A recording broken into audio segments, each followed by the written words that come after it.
말씀 보겠습니다. 로마서 15장 14절에서 21절 말씀 보겠습니다. 로마서 15장 14절에서 21절입니다. 제가 한 절 여러분이 한 절 교독하겠습니다. 내 형제들아 너희가 스스로 선함이 가득하고 모든 지식이 차서 능히 서로 권하는 자임을 나도 확신하노라.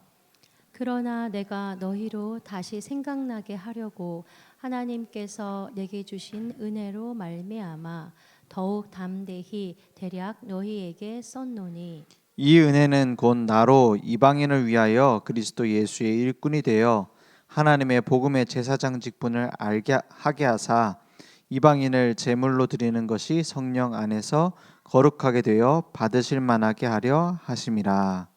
그러므로 내가 그리스도 예수 안에서 하나님의 일에 대하여 자랑하는 것이 있거니와 그리스도께서 이방인들을 순종하게 하기 위하여 나를 통하여 역사하신 것 외에는 내가 감히 말하지 아니하노라.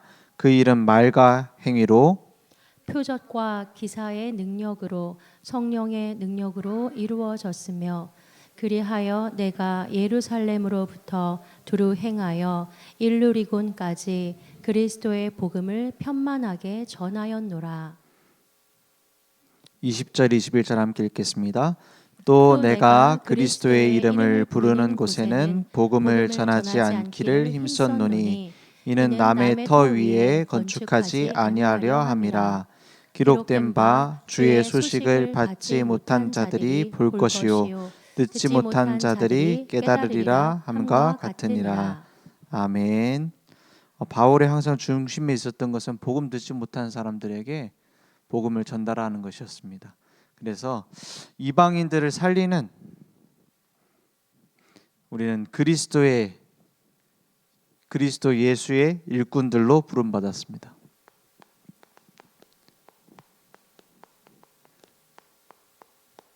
그래서 오늘 중요하게 붙잡을 게 그리스도의 제자.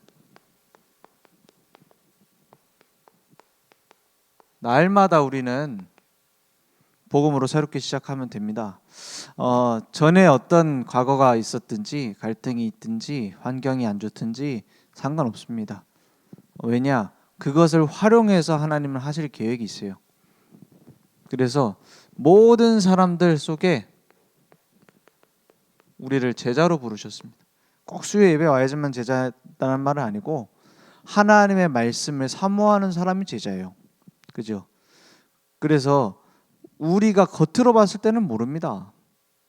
상황과 환경 때문에 말씀 듣고 싶지만 예배 드리고 싶지만 항상 그 평일 예배 못 오는 분들도 있어요. 중요한 건 뭐냐? 막 어떤 형식적으로 예배를 드린다 안 드린다 아니면 내가 말씀을 붙잡았다 안 붙잡았다 보다는 하나님이 부르신 게 제자입니다. 그래서 누가 제자가 될지 지금 누가 제자로 쓰임 받을지 우리가 다 알지 못해요.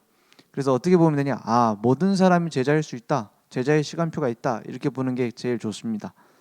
그래서 우리가 제자로 부름 받을 때 누구의 택함이냐? 마태복음 4장 19절 말씀에 너희는 나를 따라오라.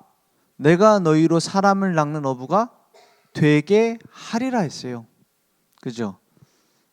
누가 택하셨냐? 주님이 와서 부르신 거예요. 그죠? 베드로, 안드레, 막 이런 요한 이런 제자들을 부르신 겁니다. 야고보 이런 제자들을 부르셨어요. 그래 놓고는 뭐라고 해요? 사람 낚는 어부가 되게 하리라 했어요. 그죠? 이제부터 사람 낚는 어부가 되라가 아니라 되게 하리라 했어요. 누구의 선택입니까? 하나님의 선택이에요. 예수님의 선택이 곧 하나님의 선택이고 예수님이 가신 걸음이 곧 하나님의 걸음이기 때문에 우리는 기억해야 됩니다. 누가 나를 불렀냐? 너희가 나를 택한 것이 아니고 이랬어요. 우리는 자꾸 그렇게 생각하잖아요. 내가 복음을 지키고 내가 복음 전하는 교회를 살리고 맞는 말이지만 그 이전에 중요한 건 하나님이 나를 그렇게 부르셨다라는 겁니다. 그걸 보고 은혜라고 그래요. 너희가 나를 택한 것이 아니고 내가 너희를 택하여 세웠다 이렇게 말씀하고 있어요. 내가 열심히 하는 게 아닙니다. 그 이전에 하나님이 나를 부르셨어요. 사도행전 1장 8절에 뭐라 했냐? 오직 성령이 너에게 임하시면 너희가 권능을 받고 예루살렘과 온 유대와 사마리아 땅끝까지 이르러 내 증인이 되리라 했어요. 그렇죠? 그리스도의 제자로 부르셔서 증인 되게 만드시는 게 누구냐? 하나님이 하시는 겁니다. 그래서 모든 지나간 과거 벗어버려요. 왜냐? 하나님이 하실 미래가 있기 때문에. 우리가 이런 거 있잖아요. 지금도 갖고 있을 수 있습니다. 갈등은 오히려 하나님이 중요한 응답을 하시는 통로예요. 그렇게 보면 됩니다. 내가 못 보는 부분을 보게 해주는 사람이 내 갈등 대상입니다. 그죠? 갈등이 있다라는 거는 다르다라는 거거든요. 또 비슷한 생각을 하는데도 문제 때문에, 상황 때문에 갈등이 생길 수 있습니다. 여기서 뭘 찾아야 되냐? 하나님이 만드시는 갱신이 있어요. 그걸 찾는 겁니다. 그죠? 하나님께서는 내 생각대로 일하시는 게 아니라 하나님이 원하시는 계획을 이루어가세요. 그죠? 그러니까 갈등을 가지고 있는 것이 오히려 중요한 넘어설 수 있는 답이 되는 겁니다. 어떤 면에서는 이런 것도 문제가 되죠. 무능. 난 능력이 없다 그래요. 진짜 하나님의 것을 받을 수 있는 기회예요. 그죠? 초대교회 무능했어요.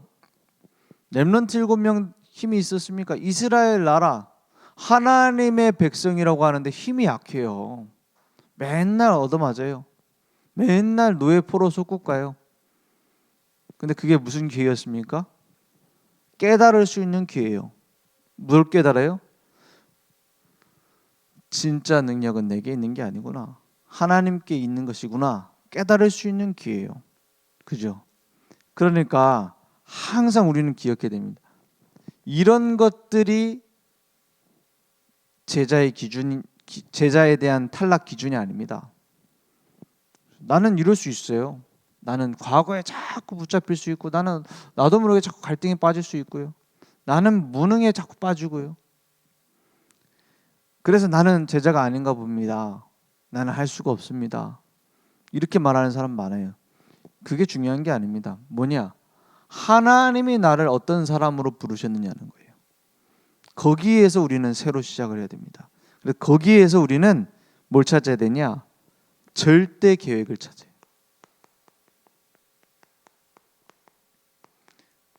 그러니까 우리가 가지고 있는 체질 바꾸면 됩니다. 내가 가지고 있는 각인된 거, 뿌리 내린 거 바꾸면 돼요. 거기에서부터 응답은 옵니다. 원래 바울이 처음 가지고 있었던 생각이 뭡니까? 아주 율법적이에요. 율법 중심의 종교 생활을 하고 있는 거예요. 율법 중심으로 뭐 하고 있냐? 종교 생활을 하고 있어요. 율법 중심이라는 게 무슨 말입니까? 율법은 하나님 말씀입니다. 말씀을 내게 주신 것은 너무나 유익한 것이고 좋은 것이죠. 그리고 그 말씀 반드시 이루어지는 것이죠. 근데 율법 중심이라는 건 뭐냐? 그걸 가지고 나 자신을 죽이는 겁니다. 그죠? 그리고 다른 사람 죽이는 거예요.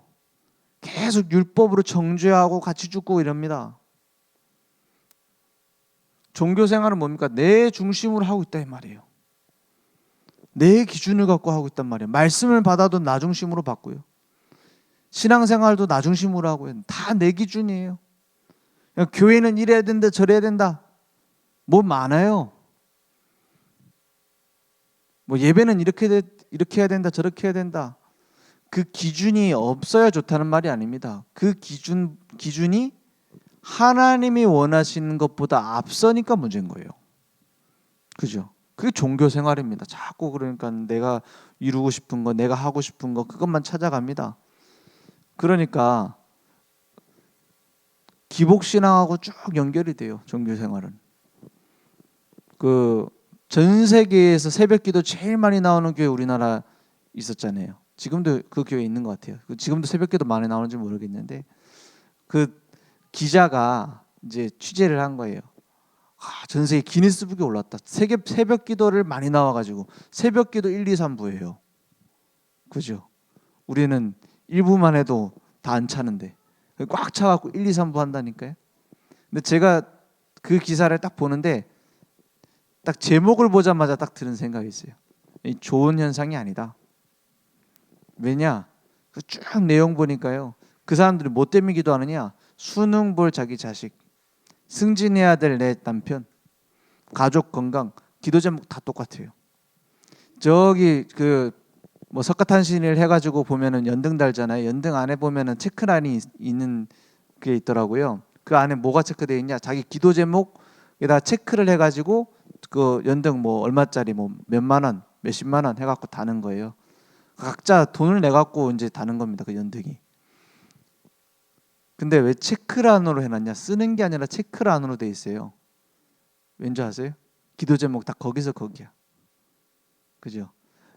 자녀 학업, 남편 승진, 가족 건강. 어디서 많이 듣는 얘기죠? 방금 그 새벽 기도 많이 나와서 기도하는 그 기도 제목이나 연등에 다는 기도 제목이나 저기 뭐 이상한 이단 사입이 가갖고 하는 기도 제목이나 똑같아요. 똑같아요. 종교 생활입니다. 원래 바울은 가지고 있는 건 뭐냐? 하나님 잘 섬기면 복 받는다 이거예요. 그래서 뭐하러 다니고 있어요? 예수 믿는 사람 잡아 죽이는 것이, 잡아 가두고 핍박하고 죽이는 것이 하나님을 잘 섬기는 것이다 이렇게 생각했어요. 유대인들은 지금도 그런 사상 갖고 있습니다. 유일신이기 때문에 내가 하나님의 아들이다, 나도 하나님이다 이러면 그거 이단이에요. 죽여야 돼요. 그걸 잘 하는 게 하나님을 잘 믿는 거라고 생각해요. 하나님이 진짜 원하시는 것이 무엇일까 물어보지 않아요. 나 중심으로 막 하는 겁니다. 그러니까 이 사람의 오래된 영적 문제 해결이 안 되는 거예요. 오직 예수하면 영적 문제 해결됩니까? 오직 예수, 우리는 오직 예수다 얘기하면서 뭐예요? 나 중심을 안 벗어나잖아요. 종교생활은 계속하면서 우리는 오직 예수래. 율법 중심으로 막 살면서 오직 예수래. 되겠습니까? 오직 예수는 뭡니까? 오직 예수 외에는 없는 게 오직 예수요. 오직 예수 외에는 필요 없는 게 오직 예수입니다.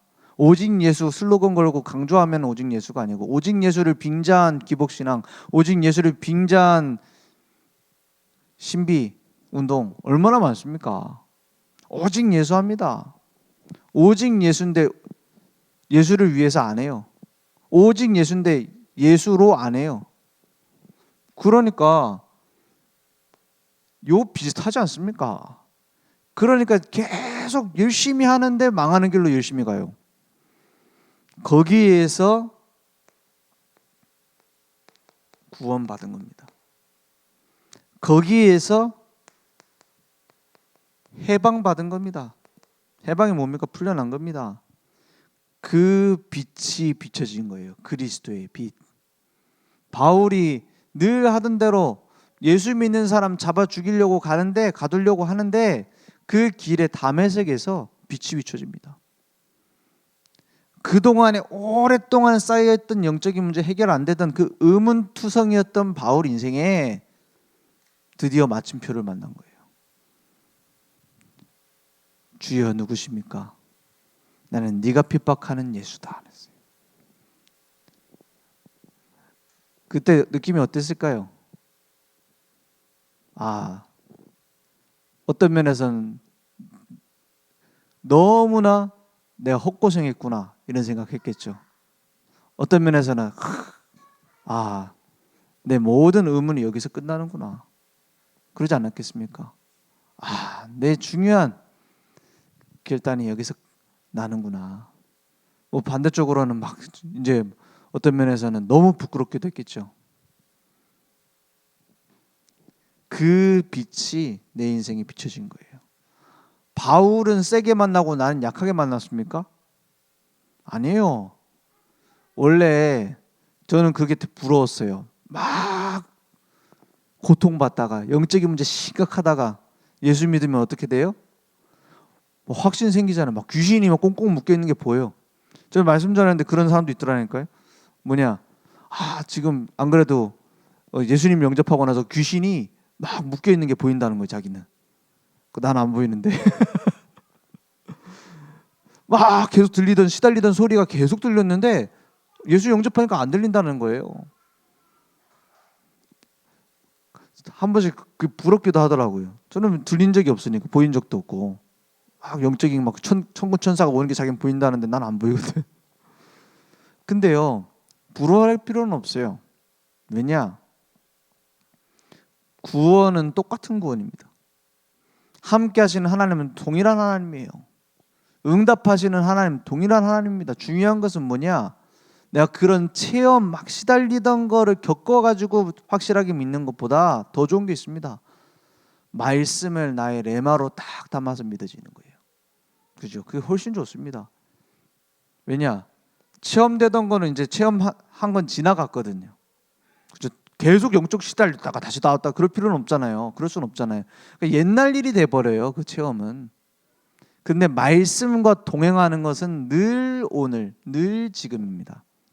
그게 훨씬 좋다니까요. 그래서 인생에 뭘 맞았냐? 전환점을 맞은 거예요.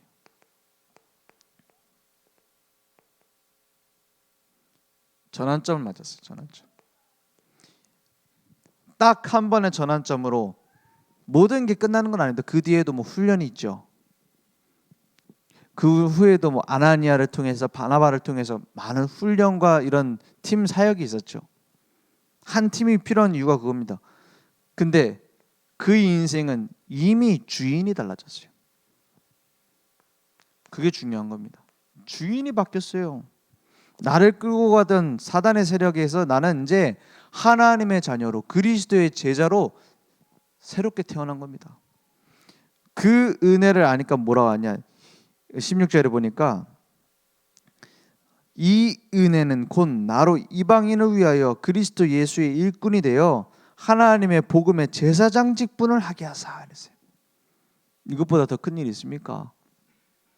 이방인을 제물로 드리는 것이 성령 안에서 거룩하게 되어 받으실 만하게 하려 하심이라 했어요. 이제 핍박자에서 어떻게 바뀌었죠? 전도자가 됐어요. 죽이는 자에서 살리는 자가 됐어요. 그러니까 그리스도 예수의 이름을 증거하는 일꾼 된 것보다 더 큰 축복이 있습니까? 그러니까 바울에게는 뭐가 보일 수밖에 없죠. 이제 나처럼 고통받고 있었던 그 사람들 살려야겠다는 생각밖에 없어요. 나를 이방인의 사도로 부르셨구나. 나를 이방인 살리는 제자로 일꾼으로 부르셨구나. 그것보다 중요한 일 있습니까? 복음 받을 사람 너무 많이 있어요. 그죠? 복음 받을 사람 별로 없던데요. 가보니까. 그거는 왜 그러냐?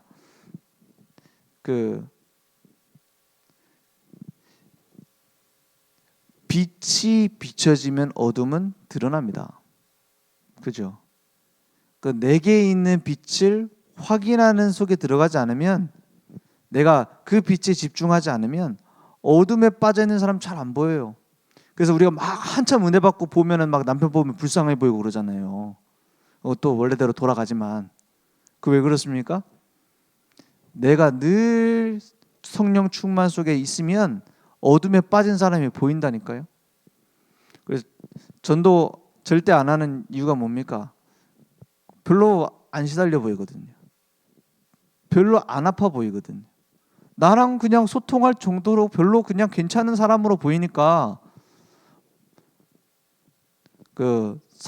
살려야 된다는 생각이 잘 안 드는 겁니다. 얼마 전에 넷플릭스에 올라온 영화 한 편을 봤어요. 그게 뭐냐면은 무도 실무관인가?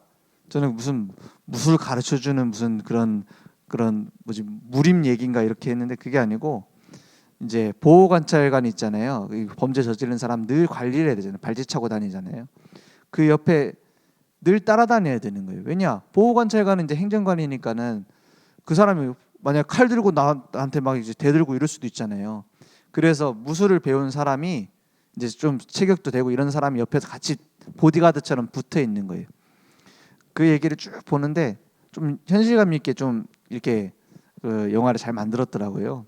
근데 거기서 뭐가 나오냐면 이 사람이 이제 아동 성폭행을 한 그 흉악한 범죄자를 이제 감시를 해야 되는 거예요. 이 사람이 짜고서 막 아이들을 또 납치해 가지고 또 나쁜 짓을 하려고 하는 거예요.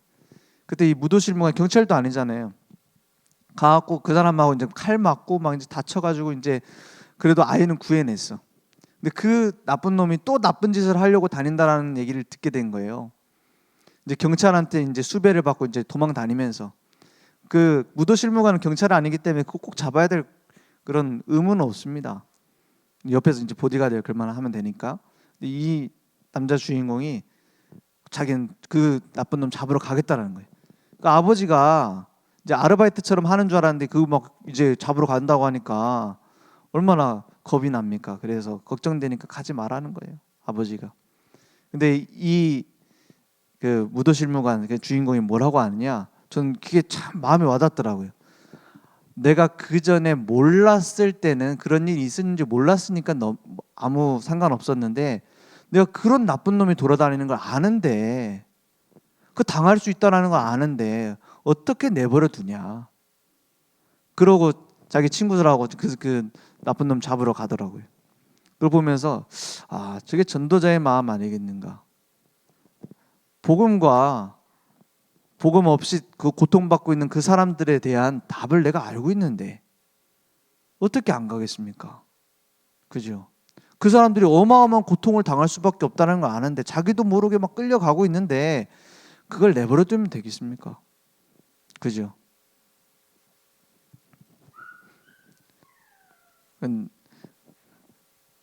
우리가 전도자로 부름 받았어요. 영적인 문제로 고통당하고 있어요. 저는 예전에 이번에 뭐 우리나라에서 막 이태원에서 그 압사 사고가 있었잖아요. 그때도 많은 생각이 들더라고요. 그때 어떻게 합니까? 막 사람들이 지금 숨을 못 쉬고 심장이 안 뛰고 멈추고 막 그러니까는 막 옆에 있는 사람 아무나 불러갖고 빨리 가르쳐 줘갖고 청년 좀 와서 이것 좀 해주세요 해갖고 막 그때 배워가지고 옆에서 막 심폐소생술하고 막 그러잖아요. 그런 모습들이 이제 그런 흔적들 막 남아있는 뉴스를 보면서 아, 영적으로 그렇게 심각한데 나는 내 문제 속에 붙잡혀 있는 거 아닌가? 그죠? 내 문제 해결하려고 예수 믿는 거 아니잖아요. 우린 다 끝났잖아요. 그리스도 안에서. 그럼 저 지금 숨을 못 쉬고 심장이 안 뛰는 저 사람들 내가 미숙하고 내가 이런 응급조치를 못 배웠다고 가만히 있으면 되겠는가? 그죠? 빨리 옆에서 그 소방관이 알려줄 때 막 배워가지고 하니까 한 명이라도 더 살리잖아요. 그만큼 중요한 것이 그리스도의 제자라는 직분이에요. 그죠? 그래서 하나님이 나를 부르셨습니다. 내가 하는 것도 아닙니다. 하나님이 나를 통해 하시겠대요. 그래서 뭘 찾아야 되느냐? 그리스도의 일꾼들로 제자로 부름받은 가지고 누릴 무기입니다. 어떤 무기를 우리는 누리고 있습니까? 어떤 무기를 우리는 이미 소유했습니까? 그리스도인의 유일하고 완전하고 강력한 무기는 그리스도입니다. 다른 걸 내세우니 무너지는 거예요. 여기에 언약으로 붙잡는 거예요. 그래서 오직 그리스도로 뭐하냐? 다른 이로서는 구원을 받을 수 없네. 천하 사람 중에 구원받을 만한 다른 이름 주신 적이 없다 했어요. 그래서 우리는 오직입니다. 오직 갈보리산 그 십자가가 아니면 안 돼요. 오직 부활하신 그 능력으로 지금 나와 함께 하신 그 비밀 외에는 안 돼요. 그냥 그리스도가 아니라 완전 오직으로 완전한 답입니다. 완전한 그리스도로. 그죠? 오직이고 완전히. 그래서 영원한 답 그리스도.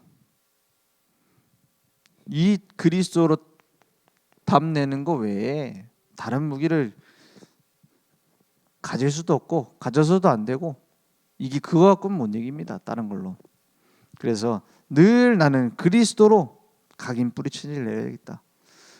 복음 체질 어떻게 내립니까? 방법이 중요한 게 아닙니다. 진짜로 해야 된다. 이거 외에는 없다라는 생각을 가지면 방법은 저절로 되게 돼 있어요. 저절로 나오게 돼 있어요. 막 성경을 몇 장을 읽어야 된다. 뭐 하루에 메시지를 뭘 들어야 된다. 그것은 어떤 형식이지 중요한 건 뭐냐? 진짜 내가 복음 뿌리 내리는 거 외에 얼마나 많은 걸 다른 걸 많이 했습니까? 그러면 쉬워져요. 집중훈련 하면서 막 이것저것 체크리스트 하고 이런 것은 내가 평소에 무엇을 찾아서 누릴까 이걸 찾기 위한 것이지 그거 체크를 다 채웠다고 해서 복음 체질 되는 건 아닙니다. 그래서 중요한 건 뭐죠? 중심이니까요. 그래서 최고의 무기 뭡니까? 말씀을 마음속에 품는 겁니다. 하나님의 말씀은 살아있고 운동력이 있어 좌우의 날선 어떤 검보다도 예리하여 우리의 혼과 영과 및 마음과 모든 것을 감찰하시고 쪼갠다 했어요. 무슨 말입니까? 모든 치유할 수 있는 능력 말씀밖에 없습니다. 우리의 삶의 기준 말씀밖에 없습니다. 특별히 뭘 따라가냐? 강단의 말씀을 따라가요. 강단의 말씀. 강단의 말씀이 내게 이루어질 것을 믿고 그대로 따라가는 겁니다. 그죠? 나의 레마로 담아라 이렇게 말씀하셨어요. 레마로. 내 삶을 이끌어가는 말씀으로 붙잡는 거예요. 그리스도가 주인 된다라는 말은 곧 말씀이 나의 주인 된다는 것입니다. 그리스도가 내 삶의 주인이십니다. 갈라디아서 2장 20절 내 속에 그리스도께서 살아가십니다. 이 말은 곧 나를 이끌어가고 있는 말씀이 있다라는 겁니다.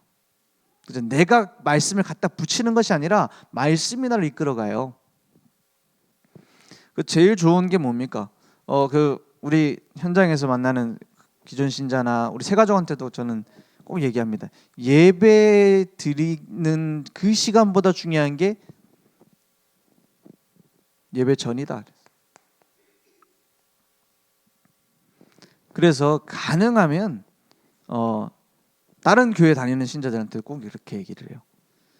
가능하면은 성경 말씀 본문을 미리 찾아봐라. 가능하면이라는 꼭 해라는 말이에요. 할 수 있으면 해라 이 말이 아니고 꼭 해라 이 말이에요. 불가능하지 않잖아요. 꼭 찾아봐요. 본문 말씀 미리 찾아보는 거예요. 뭐 앞뒤로 지난주에 했었던 말씀, 다음 주에 할 말씀 같이 쭉 읽어보는 것도 좋아요. 한 3장 정도씩. 그러면서 결국에는 우리가 은혜는 어디서 받습니까? 본문 말씀에서 받잖아요. 미리 찾아보는 겁니다. 그리고 거기서 이해 안 되거나 좀 내가 뜻이 명확치 않은 그런 단어들이 있어요. 성경 말씀 중에서 이제 어떤 이런 느낌이겠구나, 뭐 편만이 무슨 뜻일까, 뭐 이런 그런 여러 뭐죠? 좀 명확치 않은 단어 있잖아요. 그런 건 찾아봐요. 그 정도 할 수 있잖아요, 그죠? 조금 더 하면 주석 찾아보는 게 좋습니다. 우리가 주석으로 은혜 받는 건 아니에요. 근데 주석은 왜 보냐면은 우리가 뭐 신학자도 아닌데 주석을 왜 찾아봅니까? 왜냐하면 그런 게 있어요. 예전에 어떤 권사님이 저한테 그래 얘기를 하더라고요. 권사님이면 신앙생활 오래 했잖아요. 아니 저 요셉한테는 그렇게 잘해주던 바로왕이 왜 모세한테는 그렇게 야박하게 구냐 물어보시더라고요. 왜 이런 일이 생겨요? 주석을 안 찾아봐서 그래요. 사실 성경 쪽 귀퉁이에도 보면 어느 정도 설명이 나와 있는데 이게 성경 그 옆에 달려 있는 이런 것들은 약간 신학적인 그 배경이 있잖아요. 성경 뭐 출판사들마다 좀 다르잖아요. 그러다 보니까 이게 좀 나랑 안 맞을 수 있어요. 그죠? 그래서 가능하면 그냥 주석 뭐 아니면 성경 사전 이 정도 찾아보면 좋습니다. 성경 사전 요즘 잘 돼 있어 갖고 네이버에도 치면 나와요. 네이버에 보면 라이프 성경 사전이라고 되어 있는데 그게 내용이 좀 건전하고 괜찮더라고요. 왜 그러냐? 관심 있으면 다 찾아보게 돼 있어요. 주석 뭐 이런 배경 주석도 따로 있더라고요. 배경 이런 것들을 쭉 봐요. 그러면 어느 정도 상황 파악이 되잖아요. 이 로마서는 어디서 썼고 누구한테 보낸 편지고 이런 배경들을 알아야 의미에 대한 좀 그 헷갈리는 부분이 없죠. 그래서 신학 공부를 하는 제일 중요한 이유는 뭐냐면 안 헷갈리려고 하는 겁니다. 은혜 받는 것은 말씀 성경 자체면 돼요. 성경 읽으면 돼요. 주석까지 볼 필요는 사실 없죠. 근데 틀릴까 봐. 그리고 에바브로디도 뭐 에바브라 뭐 여러 이름이 나오잖아요. 뭐 동명이인인가 헷갈릴 수 있잖아요. 그런 것들 때문에 주석을 보는 겁니다. 왜냐? 그 상황에서의 배경과 지금 나와 어떤 상관이 있냐 이걸 보기 위해서요. 그죠? 바울이 가지고 있었던 그 복음과 내가 가지고 있는 복음 어떻습니까? 많은 생각을 하게 되잖아요. 바울은 이런 핍박자였는데 이런 상황 속에서 전도자로 바뀌어져서 이런 전환점을 맞이해서 이렇게 했는데 나에게는 전환점이 어디 있을까? 묵상이라고 하죠. 생각을 하게 되는 거예요. 그죠? 이게 예배 드리기 전까지는 어느 정도 가지고 있어야 되는 겁니다. 그리고 꼭 주일날 전이나 이제 아침이나 나오죠. 제목과 이제 그 내용들이 나옵니다. 그래서 이제 예배 드릴 때 이제 말씀을 받는 거예요. 이미 말씀 받기 전에 응답을 다 받고 보는 거예요. 그러면서 뭐냐? 말씀을 전달하시는 설교자에게 하나님이 역사하실 수 있도록 기도해요. 물론 하나님은 정확하게 나에게 말씀 주실 겁니다. 그래서 어떤 면에서는 그럴 때 있잖아요. 우리 새가족들도 그런 얘기를 좀 많이 해요. 새가족하고 얘기를 하거나 이제 다락방 하는데 말씀 전하는데 좀 물어보거나 이렇게 다른 교회 다니는 사람도 저한테 물어보기도 하고, 아니 목사님이 헌금을 많이 하라고 설교를 너무 많이 한다. 어떻게 해야 되냐? 그런 경우도 있잖아요. 목사님 너 무리한 얘기를 하는 거 아니냐? 이런 식으로 받아들여요. 그러면 그걸 이제 그럴 수 있는 얘기다. 하나님 그런 얘기 하면 안 된다. 둘 다 말씀 놓치게 만들어요. 하나님이 그런 말을 허락하신 거 아닙니까? 절대 주권 속에. 그죠? 그것이 나의 신앙생활하고는 어떤 상관이 있습니까? 그걸 찾아야 돼요. 그래야 성령 인도 받아요. 안 그러면 목사님 또 그런 얘기 하시네. 이래 된다니까요. 그 이미 하나님 입장에서 어떻게 했어요? 우리 입장에서 아마 사람이니까 괜찮은데 하나님이 딱 보고 뭐라 하시겠어요? 너는 나를 따르는 게 아니야. 이러지 않겠습니까? 넌 너 혼자 따라가잖아. 그죠? 구원 못 받는단 말이 아니에요. 그러면 계속 길을 헤매요. 하나님이 나에게 저 소리를 왜 듣게 하셨을까? 그죠? 그 상태 자체가 중요하단 말이에요. 답이 뭐가 나왔고 저게 나왔고 이게 중요한 게 아니고. 이제 설교자를 두고 기도하세요. 그래야 들립니다. 예전에 지금 돌아가셨는데 저희 이모부가 목회하시는 교회에 갔어요. 작은 큰 교회는 아니었어요. 그래서 거기서 이제 군대 가기 전에 잠깐 있었어요. 몇 달. 부산 내려가 있을 때 갔는데 처음 말씀이 너무 좋더라고요. 이모부 목사님 말씀 전해주는데 너무 복음이고 너무 좋고. 그런데 그 집에서 몇 주를 지내다 보니까 뭐가 보여요? 이모부 그 말씀대로 안 사시는데 이런 생각 들 거 아니에요. 조금 뭐죠? 인간적인 부분들이 많이 보이잖아요. 어느 순간 말씀이 안 들리더라고요. 그죠? 또 저런 얘기 하신 이런 생각이 드는 이런 생각을 하고 있는 내가 보이더라고요. 이러면 내가 군대 가기 전이니까 군대 가도 내가 신앙생활 할 수 있겠나 이런 생각이 들더라고요. 그렇잖아요. 분명히 목사님 이상할 건데 복음이나 전하기 이건 좀 이런 말 하면 안 되지. 그래서 사실이니까 내가 메시지 잘 듣고 은혜 받을 수 있겠어요? 그때 제가 결심한 겁니다. 내가 혼자서 말씀을 붙잡고 기도하는 시간을 가져야겠다. 많이 바뀌었어요. 그때 뭐가 바뀌었냐? 내 영적인 상태가, 성격이나 뭐 이런 게 바뀐 게 아니에요. 하나님이 나에게 주시는 힘이 생기기 시작했어요. 그렇죠? 꼭 기도해야 됩니다. 그러니까는 이런 표현이 하나님께서 허락하신 속에서 왜 나왔을까? 굉장히 중요합니다. 그것과 내가 복음 전해야 될 현장을 두고 기도하지 않으면 말씀을 나중심에서 벗어나기 힘듭니다. 현장. 요 세 가지가 딱 맞아져야 돼요. 예배 드리기 전에 배경 어느 정도 찾아보는 겁니다. 그리고 설교 속에서 들리는 여러 단어들, 음성들. 어떤 사람은 그렇게 얘기해요. 아니, 무슨 목사가 설교하는 게 하나님 말씀이냐? 하나님 말씀은 성경밖에 없지. 맞는 말일까요? 틀린 말일까요? 맞는 말일까요? 틀린 말일까요? 맞는 말인데 신앙생활은 망하는 말입니다. 신앙생활은요, 모든 사람들 말 속에서 하나님의 음성을 들어야 돼요. 그죠? 나를 욕하는 말 속에서도 하나님의 음성을 들어야 돼요. 하물며 예배 시간에 목사님을 통해서 성경 말씀 본문을 가지고 설교하는데 저거는 사람 말이지. 이미 그거는 영적 상태가 죽은 상태입니다. 그죠? 그렇게 딱 예배 시간에 답을 내고 나의 현장과 어떤 상관이 있을까? 그걸 찾는 걸 두고 기도 제목을 찾는 겁니다. 그러면 구체적이고 사실적이고 확실한 응답들이 오기 시작해요. 이걸 두고 미션이라 하잖아요. 그래서 말씀을 레마로 붙잡는단 말이 단순한 얘기가 아닙니다. 어려운 얘기는 또 아니에요. 정확하게 붙잡아야 돼요. 하나님은 나에게 한 음성으로 답을 주고 계시니까.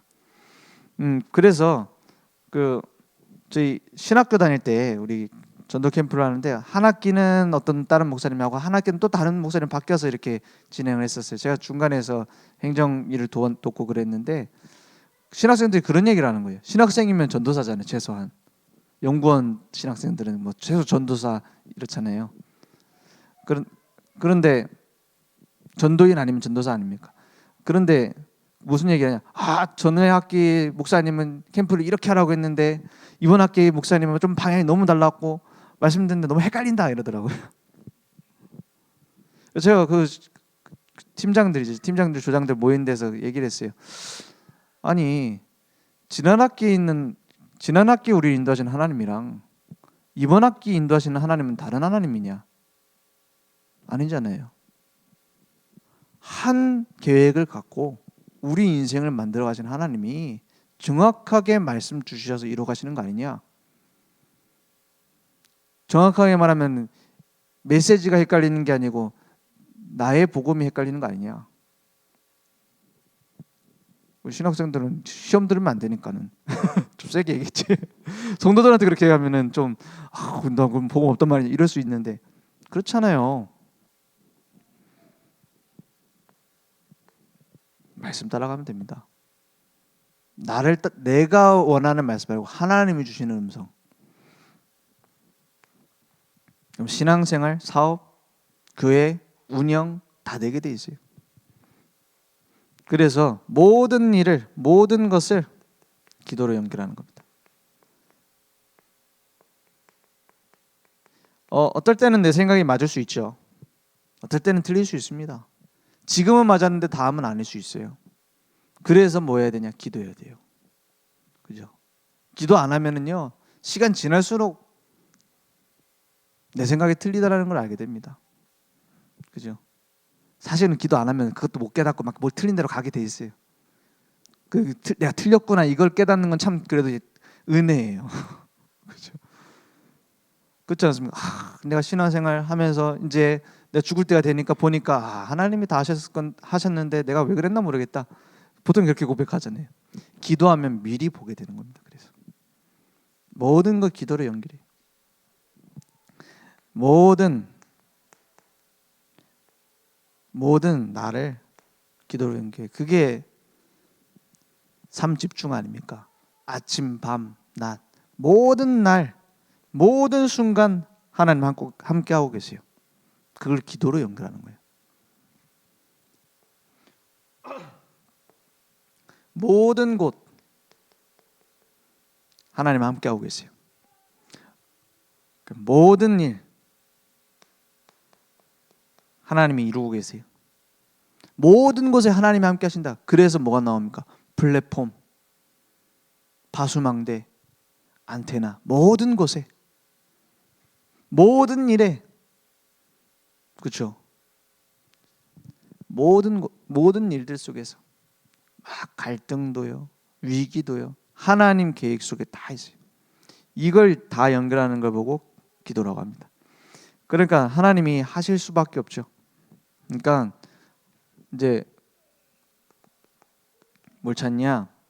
내가 누군지를 발견해야 됩니다. 어떤 일에 나를 부르셨는가? 복음 운동의